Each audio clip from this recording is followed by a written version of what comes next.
John, I looked at these tests. I assume you did too. I think we can all agree Elizabeth Warren is white, right? Yeah, the results are in, and I'm whiter than Casper the Ghost. I mean, 23andMe did a study, and of course she didn't use 23andMe because, you know, when you do 23andMe, she had to go to Dr. Carlos Bustamante because the pie chart on 23andMe is not going to show 1,024th Native American, so she had to go to her buddy. But 23andMe, they did a study that showed that most European Americans have 0.18% Native American blood. She could have as little as 0.097. So she could be less Native American than most European Americans, which is just incredible. And she couldn't have botched this anymore. But I think that it just tells you, like you said, about her character, but boy, did she step in it. The internet is having a field day with this. You got everyone from the conservatives to the Native American community saying, we don't really appreciate what she's doing for our community. She doesn't really do jack squat for us. So I think this really hurt her chances, not that she really had that much of a chance to begin with at a presidential race in 2020. And I wasn't kidding in the monologue. I woke up this morning, the first thing I do every morning is look at the breaking news alerts.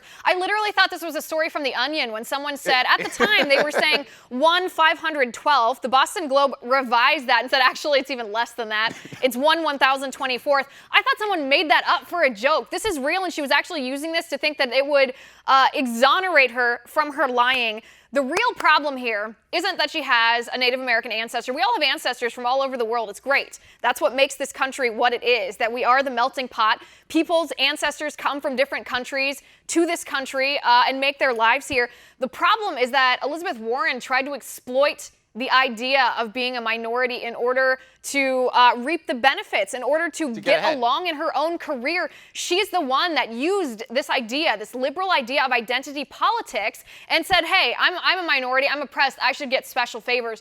Nobody'd be looking at her history if she had not made this claim herself.